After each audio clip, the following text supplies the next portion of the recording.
पाहताय JB TV news. बातमीत सत्यता हीच आमची ओळख। नैसर्गिक शेतीचा मार्ग स्वीकारण्याचे शेतकऱ्यांना आवाहन। दिशा बैठकीत खासदार डॉक्टर बच्छाव यांचे निर्देश। धुळे जिल्हा परिषदेच्या सभागृहात खासदार डॉक्टर शोभाताई बच्छाव यांच्या अध्यक्षतेखाली दिशा समितीची एक अत्यंत महत्त्वाची बैठक पार पडली। या बैठकीत केंद्र सरकारच्या सर्व योजनांचा सविस्तर आढावा घेण्यात आला। डॉक्टर शोभाताई बच्छाव यांनी प्रामुख्याने शेतकऱ्यांच्या हिताचा विचार करत जिल्ह्यातील जास्तीत जास्त शेतकऱ्यांनी नैसर्गिक शेतीकडे वळावे यासाठी कृषी विभागाने ठोस पावले उचलण्याचे निर्देश दिले आहेत। नैसर्गिक शेतीमुळे उत्पादन खर्च घटून शेतकऱ्यांचे उत्पन्न वाढेल आणि जमिनीची सुपीकताही टिकेल असा विश्वास त्यांनी यावेळी व्यक्त केला।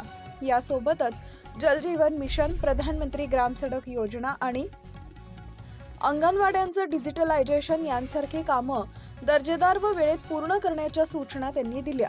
विशेष म्हणजे या बैठकीत कामात दिरंगाई करणाऱ्या आणि विनापरवानगी गैरहजर राहणाऱ्या विभाग प्रमुखांवर खासदारांनी कडक शब्दात ताशेरे ओढले असून अशा दांडीबहाद्दर अधिकाऱ्यांना तात्काळ कारणे दाखवा नोटीस बजावण्याचे आदेशही प्रशासनाला दिले आहेत।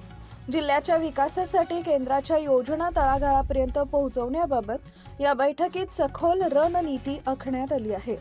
प्रतिनिधी परीक्षित परदेशी, धुळे।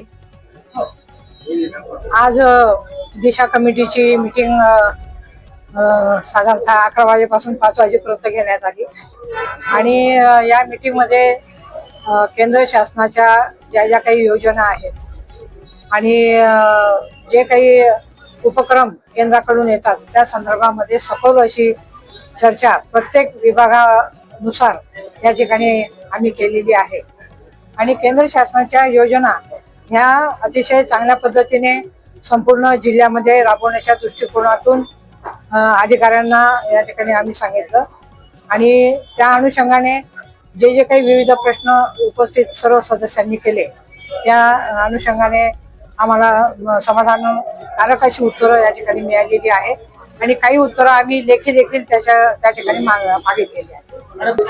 नाही, आता या ठिकाणी काही HODs वगैरे उपस्थित नव्हते। काहींनी फोन करून लेखी परमिशन घेतली होती परंतु काहींनी नव्हती घेतली। त्या संदर्भामध्ये प्रशासनाला आम्ही सांगितलेलं आहे की असे जे कोणी परमिशन न घेतलेले अधिकारी असतील त्यांना लेखी नोटीस देण्यात। आपल्या परिसरातील महत्त्वाच्या बातम्या पाहण्यासाठी आजच आमच्या जेबी टीव्ही न्यूज चॅनलला YouTube वर सबस्क्राईब करा आणि बेल आयकॉन प्रेस करा।